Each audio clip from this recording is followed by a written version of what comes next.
નમસ્કાર વિદ્યાર્થી મિત્રો, આજે આપણે સંઘાત પર આધારિત MCQ 35 to 66 છે સોલ્વ કરીશું.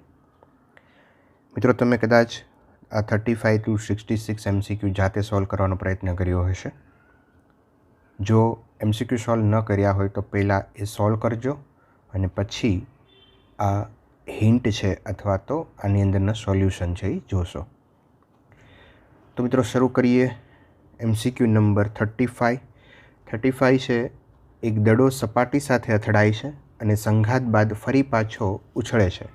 આ સ્થિતિમાં દડાનું વેગમાન સંરક્ષિત થાય, દડાની યાંત્રિક ઉર્જા સંરક્ષિત બને, દડા પૃથ્વીના તંત્રનું વેગમાન સંરક્ષિત થાય, દડા અને પૃથ્વીના તંત્રની ગતિ ઉર્જા સંરક્ષિત થતી નથી. તો અહીંયા મિત્રો ત્રીજો ઓપ્શન આવશે કે દડા અને પૃથ્વીના તંત્રનું વેગમાન સંરક્ષિત થાય, કારણ કે દડા અને પૃથ્વીને આપણે એક તંત્ર તરીકે લઈ શકીએ. તો બંનેનું વેગમાન છે એનું સંરક્ષણ થતું હોય છે. નેક્સ્ટ લઈએ 36.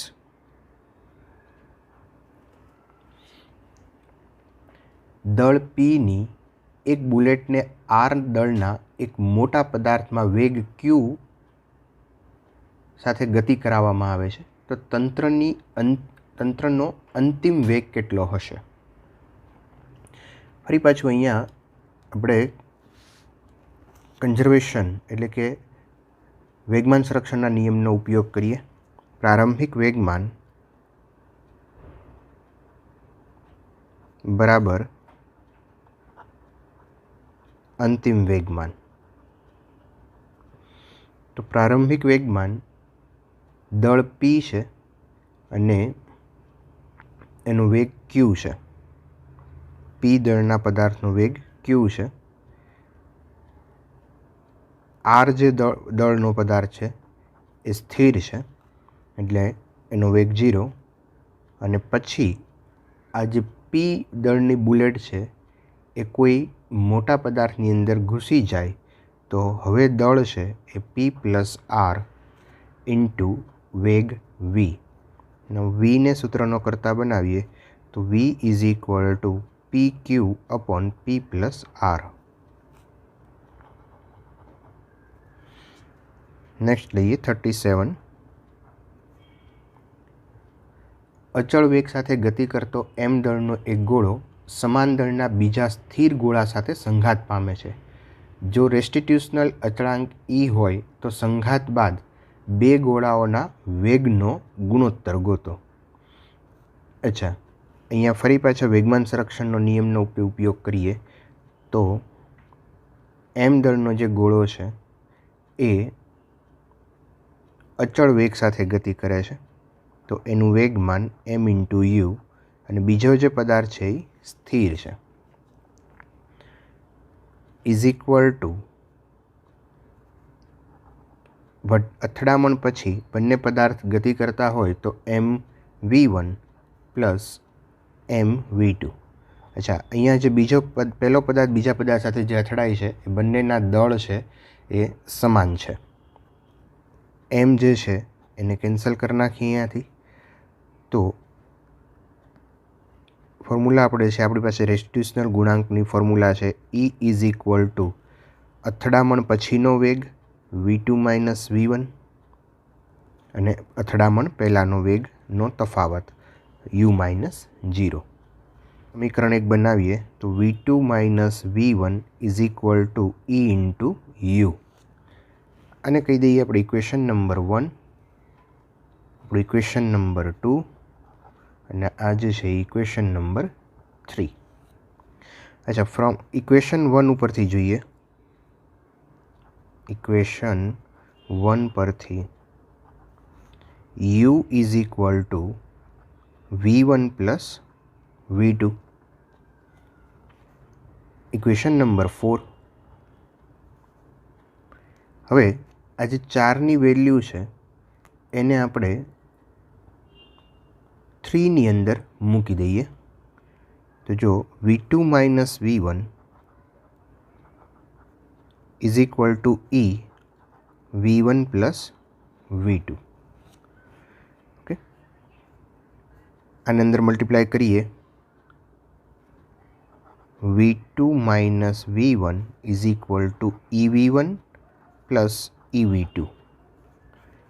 V2 આ સાઈડ લઈએ, એમાંથી V2 કોમન કાઢીએ તો અહીંયા રહેશે 1 minus E is equal two, અને આ સાઈડ લઈ લઈએ, V1 કોમન લઈએ તો 1 પ્લસ E, અને V1 અપોન V2 લઈએ, V1 upon V2 is equal two 1 minus E upon 1 plus E.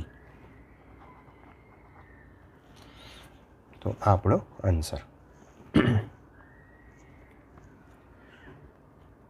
38.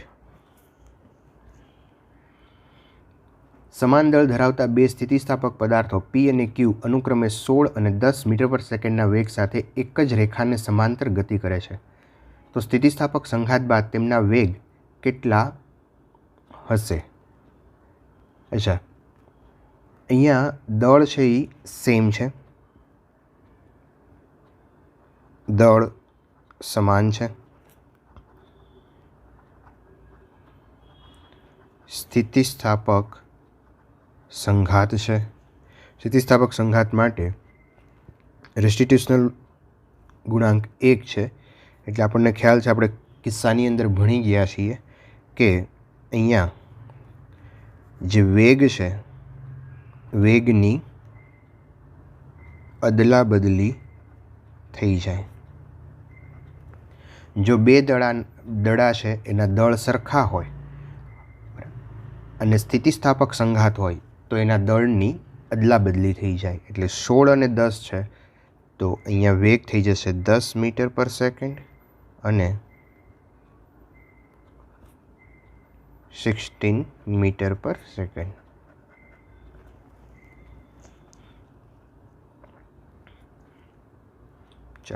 Next 39.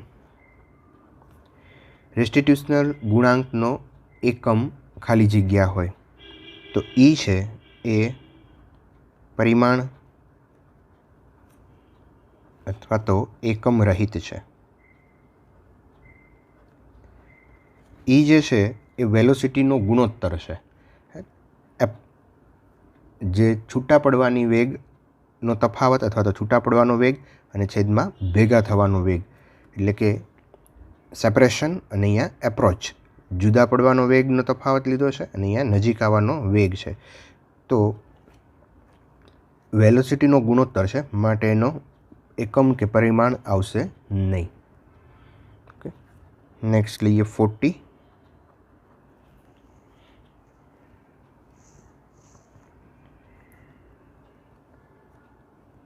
રબરના બે ઘન દડાઓ A અને B જેમના દળ અનુક્રમે 200 ગ્રામ અને 400 ગ્રામ છે, તેઓ પરસ્પર વિરુદ્ધ દિશામાં ગતિ કરે છે. જો એનો વેગ 0.3 મીટર પર સેકન્ડ અને બંને દડાઓ સંઘાત બાદ સ્થિર બને તો પછી દડા બીનો વેગ શું થાય? અચ્છા, અહીંયા આપણે વેગમાન સંરક્ષણના નિયમનો ઉપયોગ કરીએ તો શરૂઆતમાં બંને દડાઓ એકબીજાની વિરુદ્ધ દિશામાં આવે છે. તો અહીંયા વેગમાન સંરક્ષણ M1 200 ગ્રામ છે અને એક 400 ગ્રામ છે. M1 U1 plus M2 U2 is equal two, આ પ્રારંભિક વેગમાન છે. હવે અંતિમ વેગમાન બંને દડાઓ સ્થિર થઈ જાય છે એટલે 0 પ્લસ 0. ચલો અહીંયા આપણે વેલ્યુ મૂકીએ. M1ની વેલ્યુ આપેલી છે 200 ગ્રામ અને એનું વેગ 0.3 છે. 200 મલ્ટીપ્લાય 0.3. M2ની વેલ્યુ આપી છે 400 અને U2 છે એ આપણે મેળવવો છે. તો અહીંયા U2 is equal to minus 0.15 metre per second થઈ જાય. તમે જો અહીંયા પહેલેથી માઇનસ લીધું હોત તો તમારો પ્લસ આન્સર આવે, પણ આપણે U2નો વેગ ગોતવો છે એટલે એની સંજ્ઞા અહીંયા વાપરી નથી. બરાબર, વિરુદ્ધ દિશામાં આવે છે તો આપણે માઇનસ લઈ શકાય, પણ અહીંયા આપણે લીધું નથી, પણ આન્સરની અંદર આપણને માઇનસ મળી જાય છે. ચાલો નેક્સ્ટ લઈએ 41. 1 kgનો દડો 25 સેન્ટીમીટરની ઊંચાઈએથી પડે છે અને 9 સેન્ટીમીટરની ઊંચાઈ સુધી પાછો ઉછળે છે.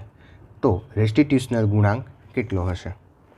મિત્રો અહીંયા જમીન છે અને એ જમીન ઉપરથી એક 25 સેન્ટીમીટર ઊંચાઈએ ધારો કે H1 is equal two 25 centimetre એક બોલ છે એ નીચે આવે છે અને જમીન સાથે અથડાય છે, થોડોક વેગ ગુમાવશે અને એ ગુમાવ્યા પછી એ અહીંયા H2 is equal two 9 centimetre જેટલો ઉપર જાય છે. તો રેસ્ટિટ્યુશનલ ગુણાંક ગોતવાનો છે. રેસ્ટિટ્યુશનલ ગુણાંકનું સૂત્ર જે છે E ઇઝ ઇક્વલ ટુ દૂર જવાનો વેગ એટલે કે V2 માઇનસ V1 અને છેદમાં approaching velocity that is U1 minus U2. Okay, હવે જ્યારે ઉપરથી દડો નીચે આવશે ત્યારે એનો પ્રારંભિક વેગ અહીંયા U1 ઇઝ ઇક્વલ ટુ 0 લઈ શકાય અને U2 જ્યારે 25 સેન્ટીમીટર અંતર કાપીને જ્યારે નીચે આવે ત્યારે એનો વેગ U2 is equal two √2gh1.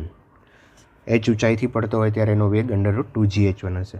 અચ્છા, હવે અહીંયા થોડોક વેગ ગુમાવશે અને ત્યારબાદ અહીંયા એનો વેગ ધારો કે આપણે લઈએ V1. તો V1 એનો વેગ કેટલો હશે તો આપણે અહીંયા લખી શકીએ કે √2gh1.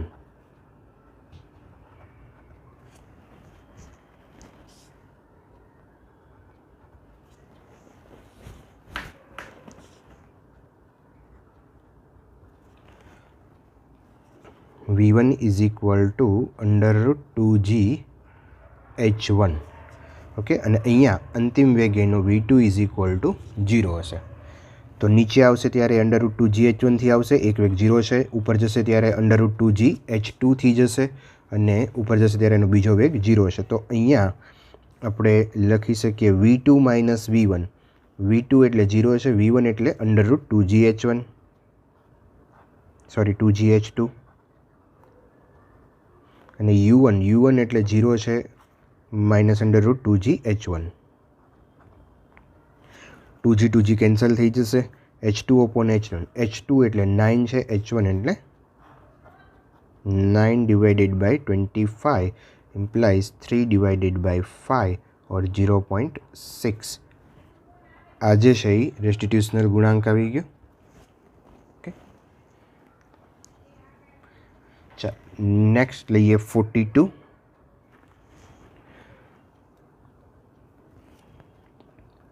એક 50 ગ્રામની ગોળી 10 મીટર પર સેકન્ડના વેગ સાથે 950 ગ્રામના સ્થિર પદાર્થમાં ઘૂસેડવામાં આવે છે. તંત્રની ગતિ ઉર્જામાં થયેલ ઘટાડો શું હશે? અચ્છા, તંત્રની ગતિ ઉર્જામાં થયેલો ઘટાડો અહીંયા ઓપ્શન આપણે જોઈશું તો પર્સન્ટેજમાં ગોતવાનો છે.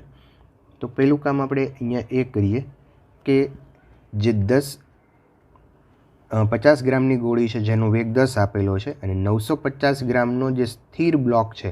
હવે જો અહીંયા 950 ગ્રામનો સ્થિર બ્લોક છે એની અંદર જો આ ગતિ કરતી ગોળી છે એ ઘૂસી જાય તો બ્લોક છે એ ગતિ કરવા માંડે. હવે બ્લોક ગતિ કરે છે એનો વેગ કેટલો છે એ શરૂઆતમાં આપણે મેળવી લઈએ, પછી ગતિ ઉર્જાનો ફેરફાર અથવા તો લોસ છે એ પર્સન્ટેજમાં ગણી શકાય.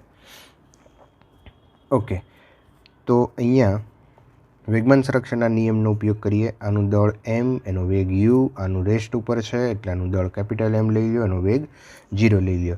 અચ્છા, તો ગોળીનું દળ જે છે એ આપણને આપેલું છે 50 મલ્ટીપ્લાય ગોળીનો વેગ આપ્યો છે 10 ઇઝ ઇક્વલ ટુ 950 ગ્રામ સ્થિર પદાર્થમાં ઘૂસેડવામાં આવે છે. અચ્છા, તો આ બ્લોક આની અંદર ઘૂસી જશે, ગોળી છે એની અંદર ઘૂસી જશે ત્યારે એનું દળ 50 વત્તા 950 એટલે 1000 ગ્રામ થઈ જશે. મલ્ટીપ્લાય એનો વેગ આપણે મેળવવો છે. ચાલો, તો અહીંયા 2 0 કેન્સલ કરી દેશો તો 5 divide by 10 that is V is equal to 1/2 or 0.5. અચ્છા, હવે એનર્જી ગણીએ તો આપણે પહેલાં આની એનર્જી ગણીએ. E1 is equal two half mv². Half ગોળી માટે ગણીએ છીએ તો m આપેલો છે એનો 50 અને v² 10 આપેલો છે.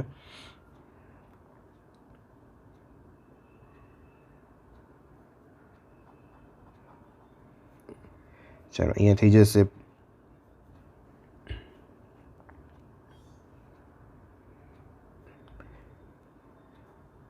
જે 50 છે એ ગ્રામ છે એટલે આને કિલોગ્રામમાં આપણે ફેરવીએ તો 1000 અથવા તો 10⁻³ વડે મલ્ટીપ્લાય કરવું પડશે. અહીંયા 101 ઉડી જશે એટલે અહીંયા થઈ જશે 2.5 જૂલ. એ જ રીતે E2 કેલ્ક્યુલેટ કરીએ તો E2 is equal two half mv².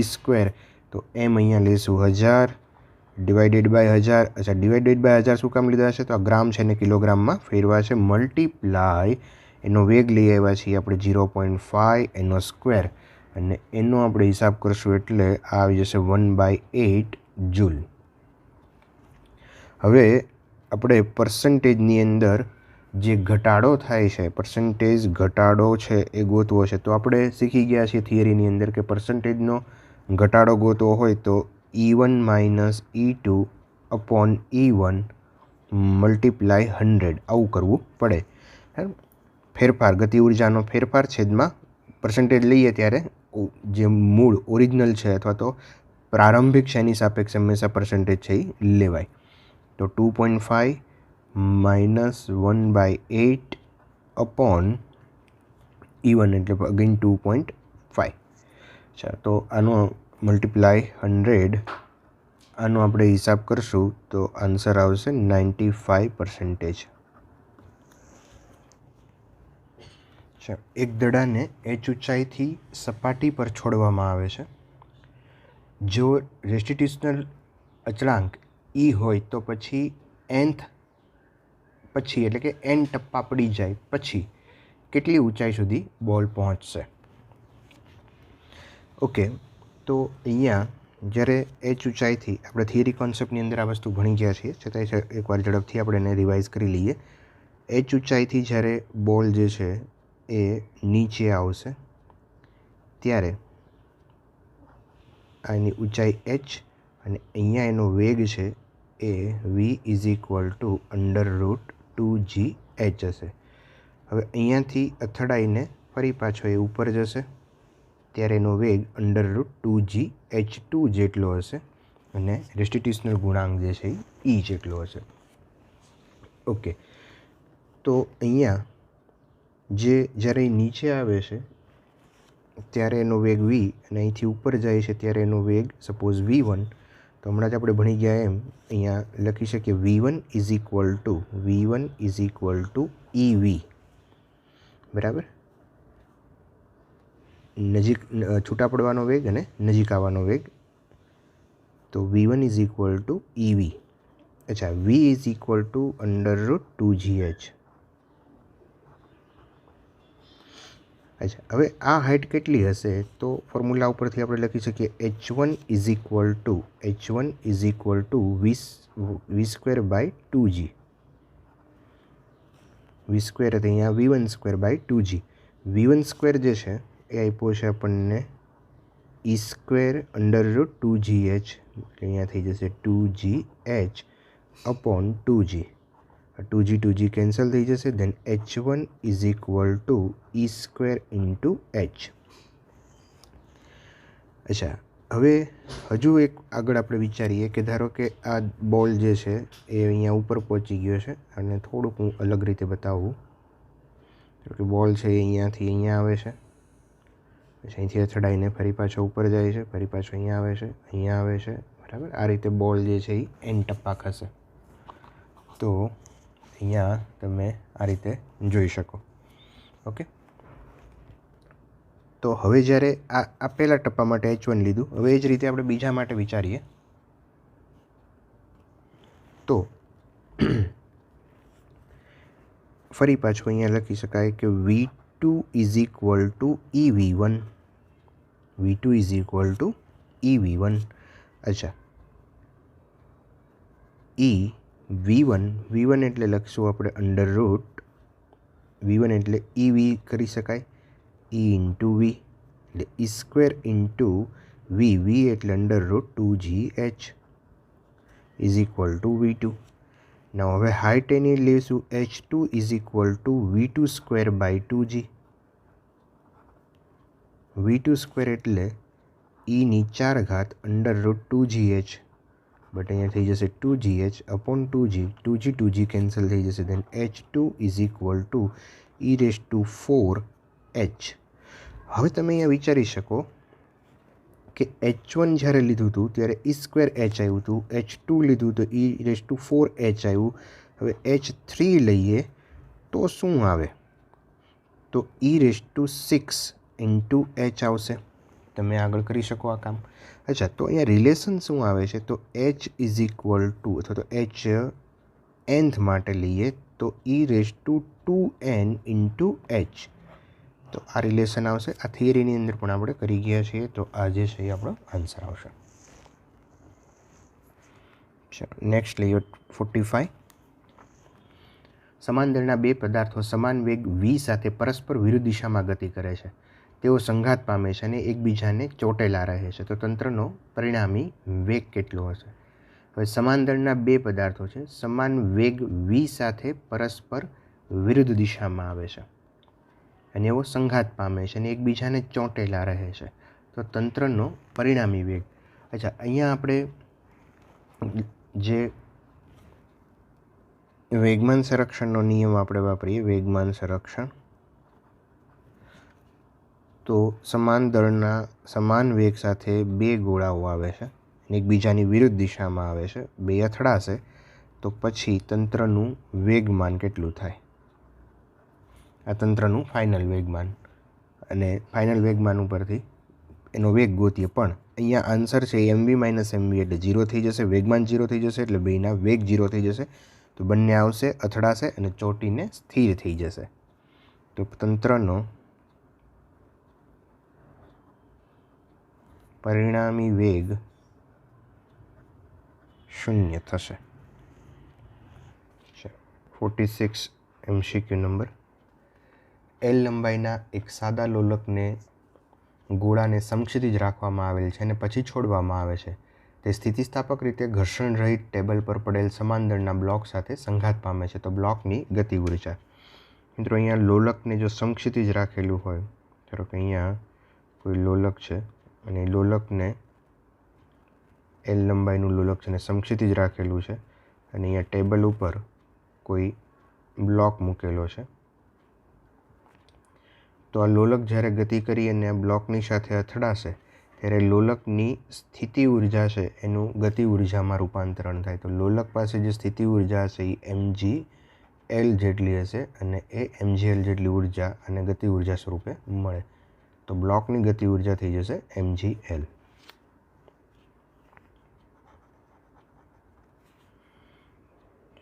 Next લઈએ 47. m દળના એવા બે કણો u1 અને u2 વેગ સાથે સંપૂર્ણપણે અસ્થિતિસ્થાપક રીતે સંઘાત પામે છે. ગતિ ઉર્જામાં થતો ઘટાડો છે એ મેળવવાનો છે. મિત્રો, અહીંયા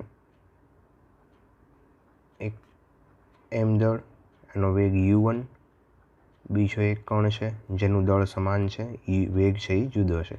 સંપૂર્ણ સ્થિતિસ્થાપક સંઘાત અસ્થિતિસ્થાપક સંઘાત હોય તો અથડામણ પછી આ બંને ગોળાઓ છે અથવા તો દડાઓ જે છે એ ભેગા થઈ જશે અને એનો સંયુક્ત વેગ v છે. તો હવે ગતિ ઉર્જા, આની ગતિ ઉર્જામાં થતો ઘટાડો મેળવવા માટે પહેલાં આપણે આ v મેળવી લઈએ. અંતિમ વેગ ઉપરથી એની ગતિ ઉર્જા માઇનસ પ્રારંભિક ગતિ ઉર્જા કરશું અથવા તો પ્રારંભિક માઇનસ અંતિમ માઇનસ કરો એટલે ગતિ ઉર્જાનો ફેરફાર છે એ આપણને મળી જાય. ઓકે, તો પહેલાં હું વેગમાન સંરક્ષણનો નિયમ વાપરું. mu1 plus mu2 is equal two 2mv. અહીંયાથી m કેન્સલ થઈ જશે. vને સૂત્ર ન કરતાં બનાવીએ તો v is equal two u1 plus u2 upon 2. હવે ગતિ ઉર્જાનો ફેરફાર લઈએ તો કાઇનેટિક એનર્જી જે લોસ થાય છે, કાઇનેટિક એનર્જી એ કરીએ તો અંતિમ ગતિ ઉર્જા હાફ m v², mની જગ્યાએ 2m લખશું, v² માઇનસ પ્રારંભિક ગતિ ઉર્જા half m u1² minus half m u2². Okay, હવે થોડુંક સાદરૂપ આપીએ આપણે આનું. તો અહીંયા હાફ 2m વી સ્ક્વેરની વેલ્યુ અહીંથી મૂકીએ આપણે u1 plus u2 upon 2 whole square minus half m u1 square minus half m u2 square. અચ્છા, અહીંયાથી m/2 બધેથી કોમન લઈએ તો m/2 અહીંયા રહેશે 2 અને આનું વિસ્તરણ કરીએ તો u1 square plus u2 square plus 2u1 u2 upon 4 બેનો વર્ગ થઈ જશે 4 minus u1 square minus u2 square.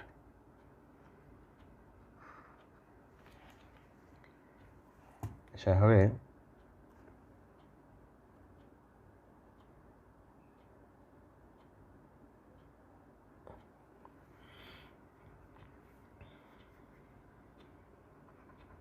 m/2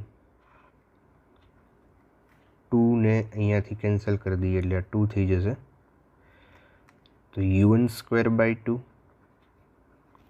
plus u2 square by 2 plus u1 u2 minus u1 square minus u2 square. બરાબર છે.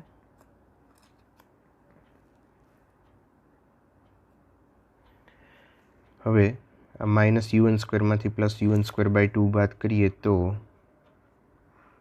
અહીંયા રહેશે માઇનસ u1 સ્ક્વેર બાય 2. એ જ રીતે અહીંયા minus u2 square by 2 plus u1 u2.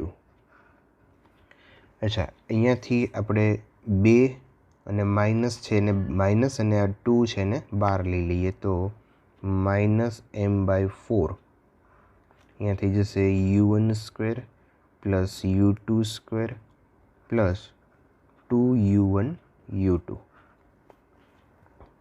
હવે આનું સાદુરૂપ આપણે આ માઇનસ થશે કારણ કે અહીંયા માઇનસ લીધું છે એટલે આ બે પ્લસ થશે, આ માઇનસ થશે. ઓકે, માઇનસ m/4 અને અહીંયા થઈ જશે u1 square minus u2 square કારણ કે આ પૂર્ણવર્ગ પદાવલી અહીંયા બની ગઈ. તો u1 square minus u2 whole square whole square upon m/4. અચ્છા, માઇનસ નિશાની અહીંયા બતાવે છે ઘટાડો અથવા તો લોસ થાય છે તો આ આપણો આન્સર આવશે. ચલો નેક્સ્ટ લઈએ 48.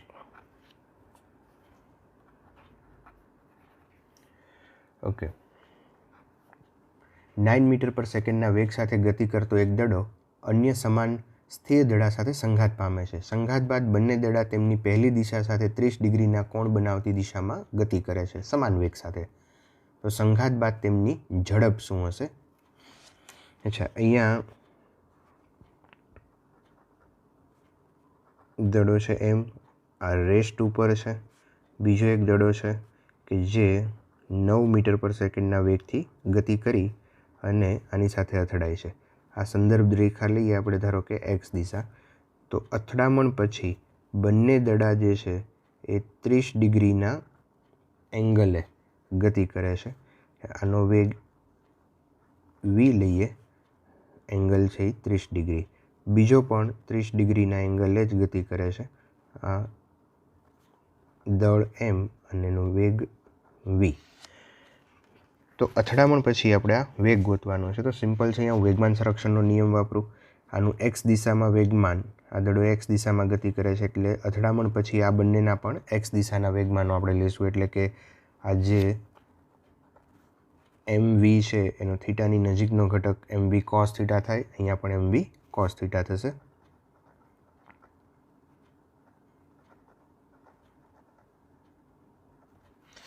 ઓકે, હવે અહીંયા શરૂઆતમાં દડાનો જે વેગ છે, પ્રારંભિક વેગ mu ઇઝ ઇક્વલ ટુ આ બંનેનો વેગ એક્સ દિશામાં અને સમાન છે એટલે 2mv cos 30. કેન્સલ થઈ જશે. u બરાબર આપણને આપ્યું છે 9 ડિવાઇડેડ બાય 2 અને cos 30 એટલે √3/2 is equal to V, and V is equal to 2 cancel થઈ જશે. અહીંયા 9 છે એટલે 3 × 3 લખાય, એમાંથી 1 ઉડી જશે તો √3 × 3 और 17 તેરી 51 52 એટલે 5.2 મીટર પર સેકન્ડ.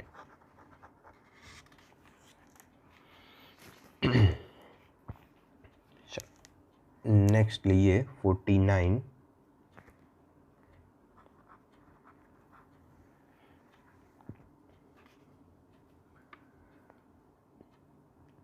एक नक्कर गोळो जे गति करे छे अने तेनी पोतानी त्रिज्यानी अर्धी त्रिज्या धरावता बीजा स्थिर गोळा साथे संघात अनुभवे छे. संघात बाद ते स्थिर बने छे तो बीजा गोळा अने पहला गोळाना धातुओनी घनतानो गुणोत्तर गोतो. अच्छा मित्रों, अहींया एक कन्सेप्ट ए आप्यो छे के एक अहींया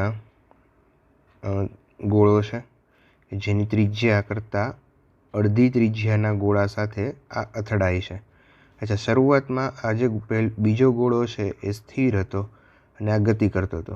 અથડામણ પછી આ ગોળો જે છે એ સ્થિર, અથડામણ પછી અહીંયા પહેલા અને પછી અથડામણ પછી જે આ ગોળો જે છે એ ગોળો સ્થિર થઈ જાય છે. હવે જો આ ગોળો સ્થિર થઈ જતો હોય તો એનો અર્થ એમ છે કે આ બંનેના દળ છે એ સમાન હોવા જોઈએ, કારણ કે એના વેગની અદલાબદલી થઈ ગઈ છે.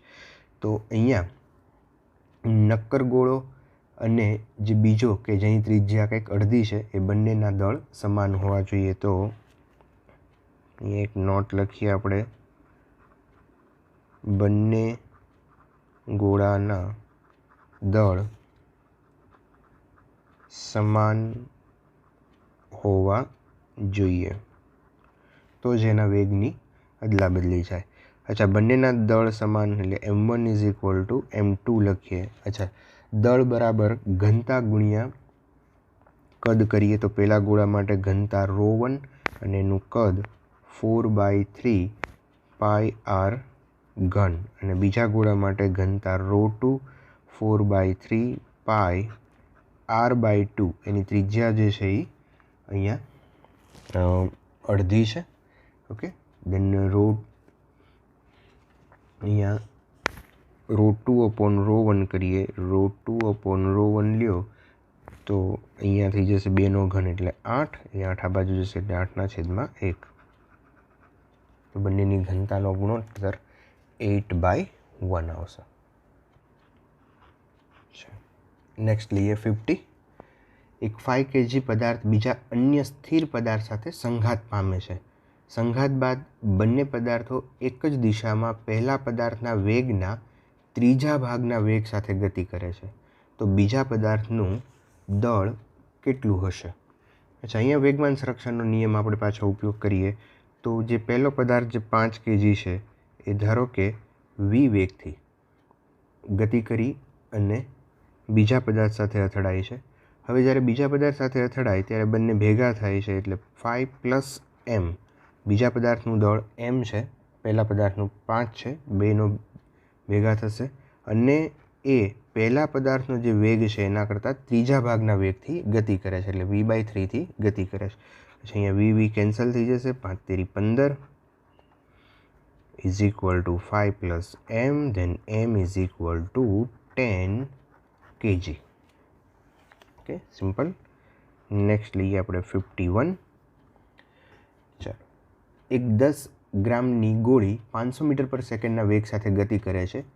તે 10 kg દળના બરફના સ્થિર ટુકડામાં પ્રવેશે છે અને સ્થિર બને છે. જો બરફના ટુકડાનું ઘર્ષણ રહિત સમતલ સપાટી પર પડેલો હોય તો એનો વેગ શું હશે? તો ફરી પાછું અહીંયા આપણે વેગમાન સંરક્ષણના નિયમનો ઉપયોગ કરીએ તો 10 ગ્રામની ગોળી 500 મીટર પર સેકન્ડના વેગ સાથે ગતિ કરે છે.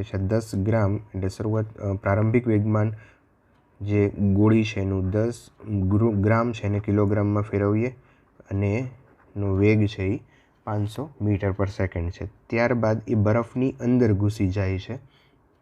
જે બરફ છે એ 10 kgનો છે તો 10 kg વત્તા અહીંયા લઈએ તો 0. અને 1000 વડે ભાગો 0. 0.01 આ દળ થઈ ગયું 10 વત્તા 0.01 ઇન્ટુ વેગ આપણે ગોતવાનો છે.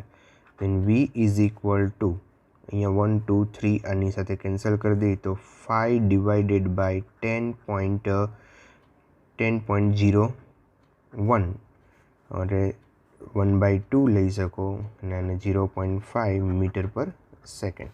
તો ઓલમોસ્ટ આને તમે 10 ગણી શકો. 0.01 છે એડ ન કરો તો ચાલે, કારણ કે એને અવગણી શકાય એટલું નાનું છે એટલા માટે. MCQ number 52.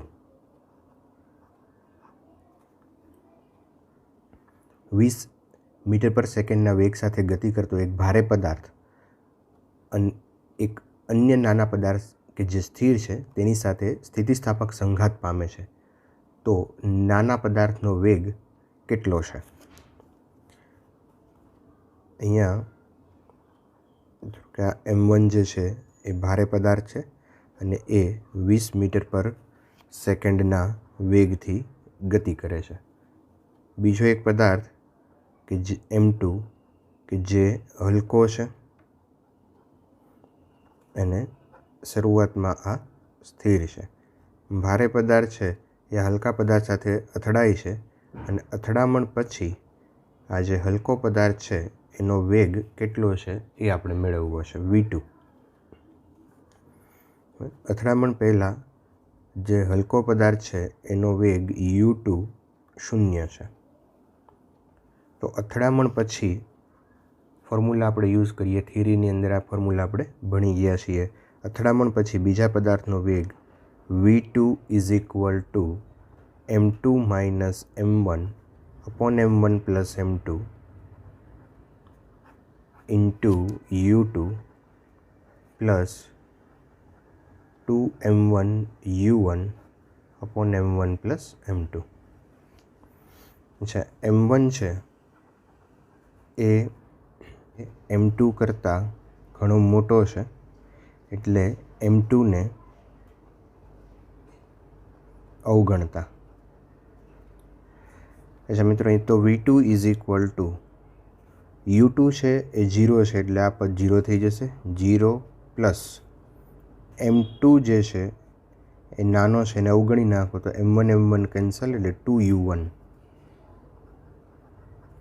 અચ્છા, U1 શરૂઆતનો વેગ આપણને આપેલો છે 20, 2 ઇન્ટુ 20 40 મીટર પર સેકન્ડ.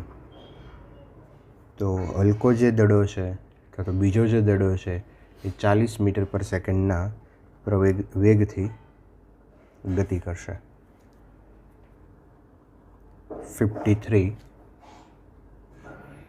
એક 5 ગ્રામ માટીનું ઢેફું જે પૂર્વ તરફ 10 મીટર પર સેકન્ડના વેગ સાથે ગતિ કરે છે તે પશ્ચિમ તરફ 15 મીટર પર સેકન્ડ સાથે ગતિ કરતા માટીના 2 ગ્રામના ઢેફા સાથે હેડ-ઓન સંઘાત અનુભવે છે. સંઘાત બાદ બંને ઢેફાઓ એકબીજા સાથે ચોંટી જાય છે, તો આ જે બંને ભેગા થયેલા ઢેફા છે એનો વેગ ગોતવાનો છે. મિત્રો અહીંયા એક પૂર્વમાંથી આવે છે, એક પશ્ચિમમાંથી આવે છે, એટલે બંને વિરુદ્ધ દિશામાંથી આવે છે. તો અહીંયા આપણે વેગમાન સંરક્ષણના નિયમનો ઉપયોગ કરીએ તો 5 ગ્રામનો જે ઢેફું અથવા તો પથ્થર જે છે એનો વેગ એ આપેલો છે 10 મીટર પર સેકન્ડ અને બીજો જે છે એ પશ્ચિમ દિશામાંથી આવે છે એટલે એનો જે 2 ગ્રામ છે અને એનો વેગ આપ્યો છે 15. ત્યારબાદ આ બંને ભેગા થઈ જાય છે એટલે કે 10 ગ્રામ અને 5 ગ્રામ અને 2 ગ્રામ દળ જે છે એ ભેગા થઈ જશે, 2 વત્તા 5, અને એ ભેગા થયેલાનો વેગ આપણે મેળવવાનો છે. તો અહીંયા 50 minus 30 is equal two 7V. તો 20/7 is equal to V. then V is equal to 2.88 metre per second. તો બંને જે ભેગા થશે એમાં એનો વેગ 2.88 મીટર પર સેકન્ડ જેટલો હશે. નેક્સ્ટ લઈએ 54. બે પદાર્થો વચ્ચે અસ્થિતિસ્થાપક સંઘાતમાં ભૌતિક રાશિ જે સંરક્ષિત એટલે કે સંરક્ષણ થાય છે, તો વેગમાન રાશિ જે છે એનું સંરક્ષણ કોઈપણ પ્રકારની સંઘાતો એની અંદર જોવા મળે છે. તો અહીંયા વેગમાન સંરક્ષણ થાય. ગતિ ઉર્જાનું સંરક્ષણ માત્ર સ્થિતિસ્થાપક સંઘાતની અંદર થતું હોય છે.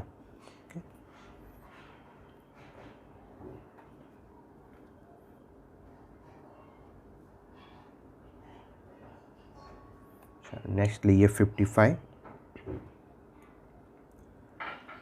10 મીટર પર સેકન્ડની ઝડપ સાથે ગતિ કરતા 20 kgનું દળ એ અન્ય બીજા 5 kgના દળ સાથે અથડાય છે. સંઘાતના પરિણામે બંને દળો એકબીજા સાથે ચોંટી જાય છે, તો સંયોજનિત જે દળ છે એની ગતિ ઉર્જા શું હશે? તો મિત્રો ફરી એક વખત અહીંયા વેગમાન સંરક્ષણથી પહેલાં વેગ ગોતી લેશું અને પછી સંયોજનની ગતિ ઉર્જા ગોતશું. તો 10 મીટર પર સેકન્ડથી સાથે ગતિ કરતા 20 kgનો પદાર્થ છે, એટલે 20 kgનો પદાર્થ m × v 10 is equal two બંને ભેગા થઈ જાય છે, એટલે 20 kgનો પદાર્થ 5 kgના પદાર્થ સાથે ભેગો થાય છે, એટલે 20 + 5 25 અને બંનેનો પરિણામી વેગ v. તો અહીંયા v ઇઝ ઇક્વલ ટુ 200/25, તો 8 મીટર પર સેકન્ડ. હવે આ સંયોજનની ગતિ ઉર્જા ગોતવી હોય તો kinetic energy is equal two half mv². અચ્છા, m દળ જે છે એ બંનેનું ભેગું લેશું, એટલે 20 + 5 25 મલ્ટીપ્લાય 8/2. અચ્છા, તો અહીંયા 88 64 થઈ જશે. 64ને અહીંયા 64/2 કરશો એટલે 32. 32 ગુણ્યા 25 કરશું એટલે આન્સર જે છે એ આપણો આવશે 800 જૂલ.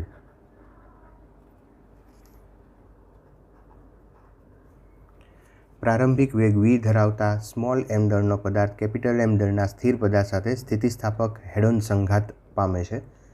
સંઘાત બાદ સ્મોલ m દળનો પદાર્થ સ્થિર થાય છે અને માત્ર કેપિટલ M ગતિ કરે છે. આ ફક્ત ત્યારે જ બને. અહીંયા તમે જોશો તો સ્મોલ m દળનો પદાર્થ છે એ ગતિ કરીને કેપિટલ Mનો પદાર્થ કે જે સ્થિર છે એની સાથે અથડાય છે અને પછી સ્મોલ m દળનો પદાર્થ સ્થિર થઈ જાય છે અને કેપિટલ M દળનો પદાર્થ ગતિ કરે છે. એટલે કે અહીંયા વેગની અદલાબદલી થઈ ગઈ અને વેગની અદલાબદલી ત્યારે જ શક્ય છે કે જ્યારે small m is equal to capital M હોય, એટલે કે બંનેના દળ સમાન હોય ત્યારે વેગની અદલાબદલી થઈ જાય. ઓકે, તો આ આપણો આન્સર આવશે. નેક્સ્ટ લઈએ 57. એક પદાર્થ A એક સ્થિર પદાર્થ B સાથે સંપૂર્ણ સ્થિતિસ્થાપક સંઘાત પામે છે. જો સંઘાત બાદ પદાર્થ સમાન વેગ સાથે વિરુદ્ધ દિશામાં ગતિ કરે તો A અને Bના દળનો ગુણોત્તર શોધવાનો છે. પછી અહીંયા પરિસ્થિતિ આપણે જોઈએ તો ધારો કે એક અહીંયા m દળનો પદાર્થ છે કે જેનો વેગ u લઈએ આપણે અને એ કેપિટલ M દળના પદાર્થ કે જે શરૂઆતમાં સ્થિર છે આની સાથે અથડાય છે. અચ્છા, અથડામણ પછી આ બંને પદાર્થો વિરુદ્ધ દિશામાં ગતિ કરે છે. એટલે એક પદાર્થ છે એ આ દિશામાં ગતિ કરે છે અને બીજો પદાર્થ છે એ એની વિરુદ્ધ દિશામાં કેપિટલ M આ દિશામાં ગતિ કરે છે, બંને સમાન વેગ સાથે. તો આ અથડામણ પહેલાંની સ્થિતિ છે અને આ અથડામણ પછીની સ્થિતિ છે. ઓકે, અચ્છા, તો અહીંયા વેગમાન સંરક્ષણના નિયમનો આપણે ઉપયોગ કરીએ તો વેગમાન સંરક્ષણ પ્રારંભિક વેગમાન બરાબર અંતિમ વેગમાન m × u + 0 is equal two mv + mv sorry minus આવશે અહીંયા કારણ કે વિરુદ્ધ દિશા છે એટલે m × v minus m × v. આને આપણે માઇનસ લઈએ અને આ દિશાને પ્લસ લઈએ તો પ્લસ m × v.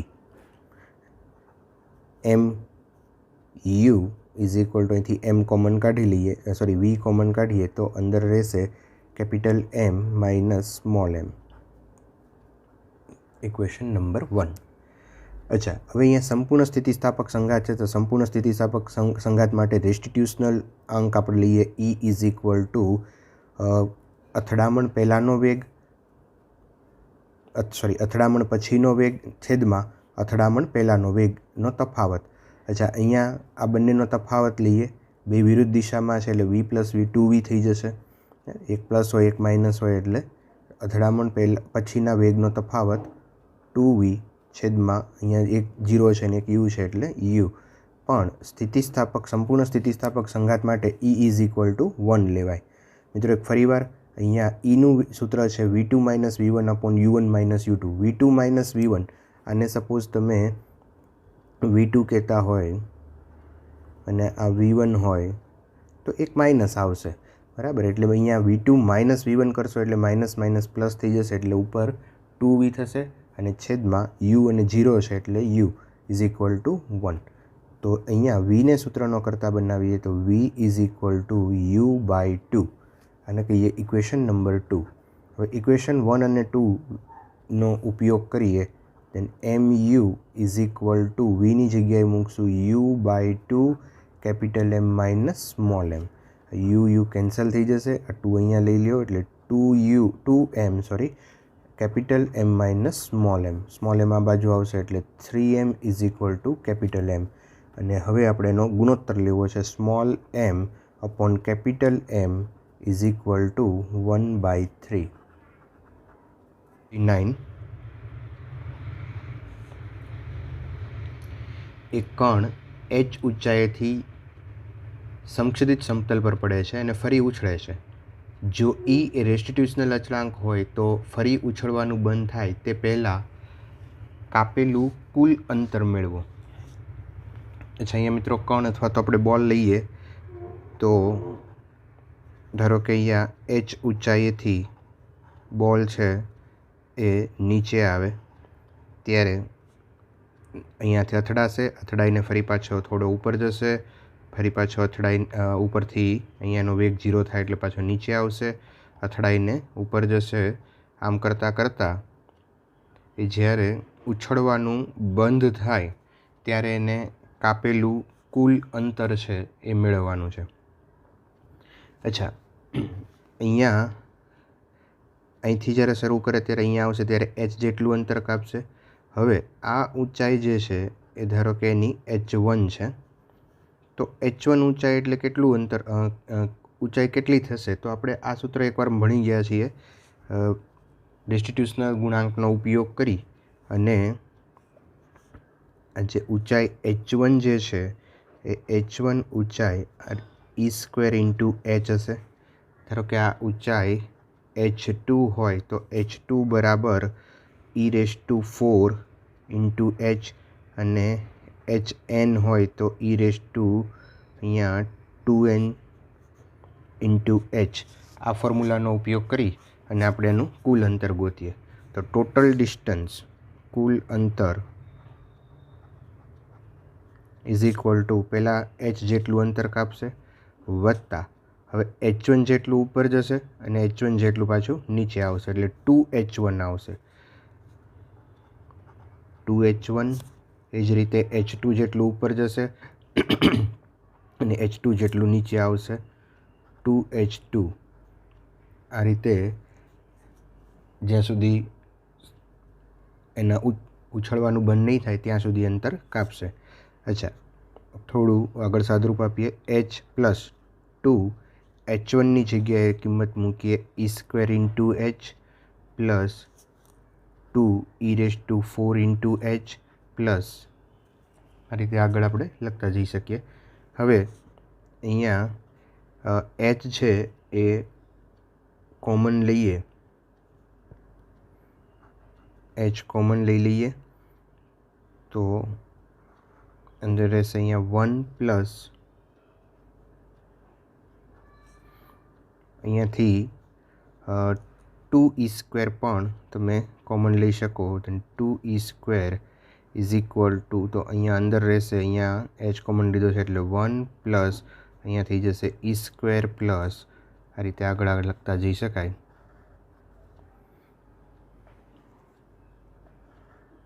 બરાબર. પેલા આખા બધા પદમાંથી h કોમન લીધો એટલે અહીંયા 1 થશે. પછી આ છે બાકીના જે પદ છે એની અંદરથી આપણે 2e² કોમન લીધા એટલે અહીંયા 1 + 1 + e². અહીંયા એની 6 ઘાત હોય તો એની 4 ઘાત, એવી રીતે અહીંયા કાઉન્સની અંદર પદ રહેશે. અચ્છા, હવે આનું થોડુંક સદરૂપ હજી આપીએ આપણે. h 1 + 2e². આના માટે સૂત્ર વાપરીએ. શ્રેણીનું સૂત્ર છે. સૂત્ર અહીંયા લખું. Sn = a/1 - r. અચ્છા, a એટલે પ્રથમ પદ, 1 - r. r એટલે સામાન્ય ગુણોત્તર. જો સામાન્ય ગુણોત્તર અહીંયા બીજું પદ અથવા તો બધા પદમાંથી સામાન્ય ગુણોત્તર e² રહેશે તો e². અચ્છા, તો આ આખું જે કાઉન્સ છે એના બરાબર આપણે લખી શકીએ 1/1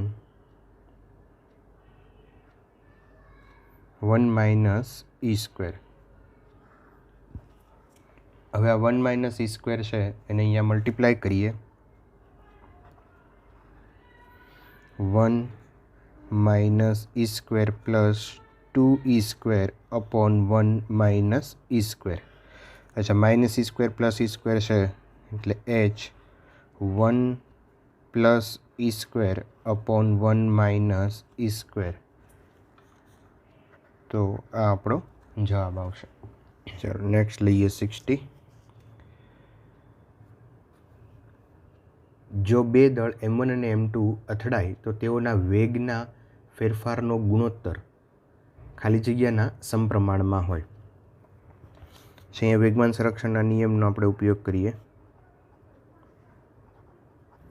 ધારો કે આ કણ m1 છે એનો વેગ u1 છે, બીજો કણ m2 છે એનો વેગ u2 છે અથડામણ પહેલાં. હવે અથડામણ પછી ધારો કે આ કણ જે છે એનું દળ m1 વેગ v1, બીજો જે કણ છે એનું દળ m2 અને વેગ v2. તો વેગમાન સંરક્ષણના નિયમનો ઉપયોગ કરીએ. m1 u1 + m2 u2 = m1 v1 + m2 v2. અચ્છા, હવે આ જે સ્ટેપ છે m2 v2 આ બાજુ લઈએ. m2 u2 - m2 v2 = m1 u1 - v1 અને m1 u1. ઓકે, એમાંથી m2 કોમન લઈએ તો m2 = u2 - v2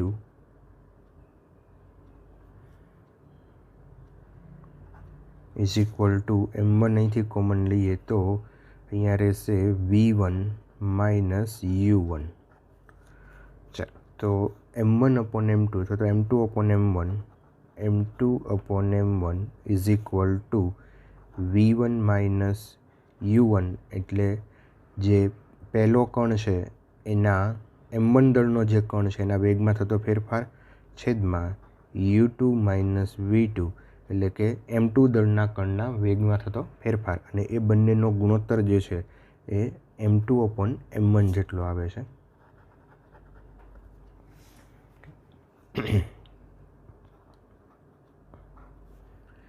નેક્સ્ટ 61 લઈએ. MA અને MB દળના બે કણો અને તેમના વેગ અનુક્રમે VA અને VB છે અને સંઘાત પામે છે. સંઘાત બાદ તેઓ તેમના વેગની અદલા બદલી કરે છે. તો MA/MBનો ગુણોત્તર શું થશે? વેગની અદલા બદલી થાય તો બંનેના દળ સમાન હોય, અને બેયના દળ જો સમાન હોય તો એના દળનો ગુણોત્તર છે એ 1 થાય. ચાલો નેક્સ્ટ લઈએ 62. એ નીચે જુદી જુદી આકૃતિઓ બતાવેલી છે. એક દડો જે છે, પહેલી જે ફિગર છે એ બતાવી છે કે અહીંયા એક બોલ છે, એ ગતિ કરી અને બીજો એક સ્થિર બોલ છે એની સાથે અથડાઈ છે, અને એની સાથે અથડાઈને પહેલો એક દડો જે છે એ આ દિશામાં જાય છે અને બીજો દડો જે છે એ આ દિશામાં જાય છે, બરાબર. બીજી ફિગર અહીંયા એવી બતાવી છે કે એક બોલ ગતિ કરી અને બીજો જે બોલ છે એની સાથે અથડાય છે, એટલે એક બોલ આ દિશામાં જાય છે અને બીજો બોલ આ દિશામાં જાય છે. ત્રીજી જે ફિગર છે એ અહીંયા બતાવી છે કે એક દડો ગતિ કરી એક્સ દિશામાં ગતિ કરી અને અહીંયા બીજો દડો કે જે સ્થિર છે એની સાથે અથડાય છે. ત્યારે પહેલો જે દડો છે એ આ દિશામાં જાય છે અને બીજો દડો જે છે એ કોઈ થીટા ખૂણે આ દિશામાં જાય છે. એટલે ચોથી ફિગર છે એમાં આ રીતે બતાવેલું છે. અચ્છા મિત્રો, હવે આમાંથી કઈ ફિગર છે એ અશક્ય છે એવું પૂછ્યું છે. તો આ થર્ડ વન છે એ અશક્ય છે, કારણ કે અહીંયા જે શરૂઆતમાં આ બીજો જે દડો છે એ સ્થિર છે એટલે એનું વેગમાન 0 હોય. પહેલો જે દડો છે એ એક્સ દિશામાં ગતિ કરે છે એટલે વાય દિશામાં આનું વેગમાન 0 હોય, બરાબર. પહેલા દડાનું વાય દિશામાં વેગમાન 0 હોય.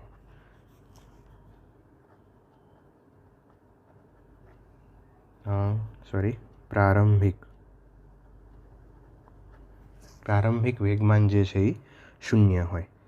આનું તો 0 જ છે, આનું એક્સ દિશામાં હોય એટલે વાય દિશામાં 0 હોય. તો હવે અથડામણ પછી પણ વાય દિશાનું વેગમાન 0 થવું જોઈએ, કારણ કે વેગમાન સંરક્ષણનો નિયમ છે પ્રારંભિક વેગમાન બરાબર અંતિમ વેગમાન. તો અહીંયા આનું વાય દિશામાં આપણે વેગમાન લઈએ. અચ્છા, તો આ જે બીજો દડો છે એનું વાય દિશાનું વેગમાન થઈ જાય mv sin થીટા.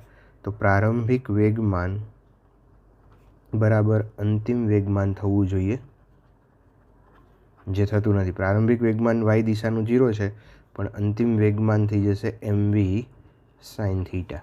એટલે આ જે ત્રીજી ફિગર છે એ પોસિબલ નથી. બાકીની ફિગરની અંદર આપણે જોઈએ તો કોઈ ઘટક છે એ વિરુદ્ધ દિશામાં આવશે એટલે 0 પોસિબલ છે. તો અહીંયા આ ત્રીજી ફિગર છે એ પોસિબલ નથી. 63. બે સમાન દડાઓ જેમના વેગ 12 મીટર પર સેકન્ડ અને બીજો છે એ સ્થિર છે, તેઓ સ્થિતિસ્થાપક સંઘાત અનુભવે છે. તો સંઘાત બાદ બીજા અને પ્રથમ દડાનો વેગ કેટલો? હવે સમાન દડાઓ હોય તો એના વેગ છે એના અદલા બદલી થઈ જાય. એટલે બીજા દડાનો વેગ છે એ 0 હતો એટલે 12 થઈ જશે અને પહેલા દડાનો વેગ જે 12 હતો એ 0 થઈ જશે. તો અહીંયા 12 મીટર પર સેકન્ડ અને 0. પહેલા દડાનો વેગ જે હતો એ બીજા દડાને અને બીજા દડાનો વેગ છે એ પહેલા દડાને, એટલે વેગની અદલા બદલી થઈ જશે. સિમ્પલ ક્વેશ્ચન છે. 64. થિયરીની અંદર કરાવેલો MCQ છે કે m દળ અને v વેગ ધરાવતો ગોળો p પ્રારંભમાં સ્થિર રહેલા સમાન ગોળા q સાથે સ્થિતિસ્થાપક અથડામણ કરી ત્રાસી સંઘાત q સંઘાત અનુભવે છે. તો સંઘાત બાદ ગોળાઓ વેગ વચ્ચેનો ખૂણો કેટલો હશે?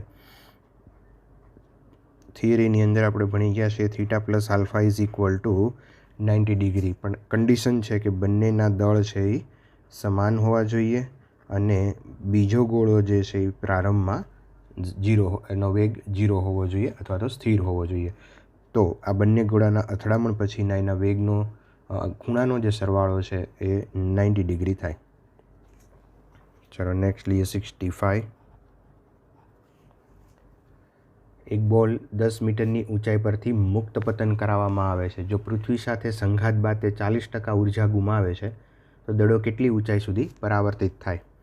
અચ્છા, જ્યારે 10 મીટરની ઊંચાઈથી એને મૂકવામાં આવે તો ત્યારે બોલ જે છે અહીંયા તો mgh જેટલી ઉર્જા છે એ મેળવશે. mgh એટલે 10, આટલી ઉર્જા એ મેળવે, બરાબર.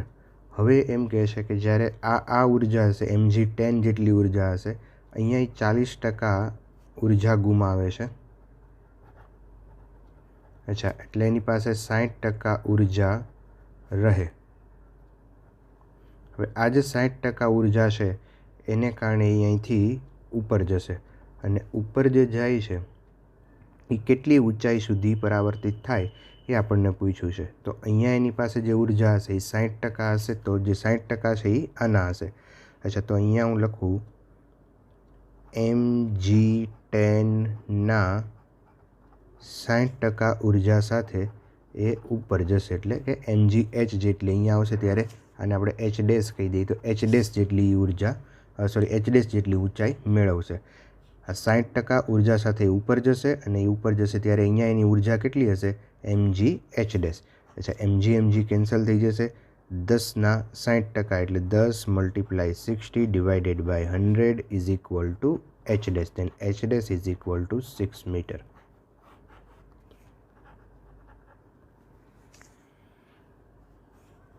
નેક્સ્ટ લઈએ 66. એક રબરના બોલને 5 મીટર ઊંચાઈએથી એવા સમતલમાં ફેંકવામાં આવે છે જ્યાં ગુરુત્વાકર્ષણની હાજરી નથી. ઉછળતો બોલ 1.8 મીટર ઊંચાઈએ પહોંચે છે તો બોલ કયા ગુણાંકમાં વેગ ગુમાવશે? અચ્છા, આવો એક ક્વેશ્ચન આપણે ભણી ગયા છીએ આગળ ઉપર. h1/h2, બરાબર, આ ફોર્મ્યુલા આપણે લઈએ.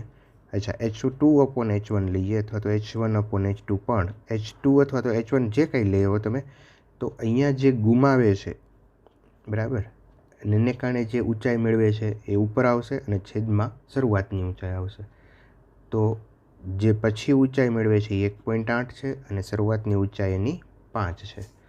અચ્છા, તો અહીંયા 18/50 કરી શકાય એટલે 9/25. અહીંયા 18/50 તો 9/, અહીંયા નીચે લખીએ આપણે 9/25 એટલે 3/5. તો આ જે છે 3/5 છે એ રેસ્ટિટ્યુશનલ ગુણાંક આવ્યો. પણ અહીંયા આપણને પ્રશ્ન એ પૂછ્યો છે કે ઉછળતો બોલ કયા ગુણાંકમાં વેગ ગુમાવશે? આ તો છે એ આવ્યું. હવે જે વેગ ગુમાવે છે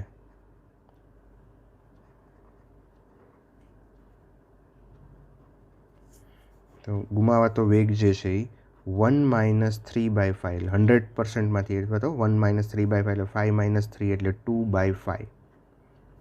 2/5 જેટલો વેગ ગુમાવશે.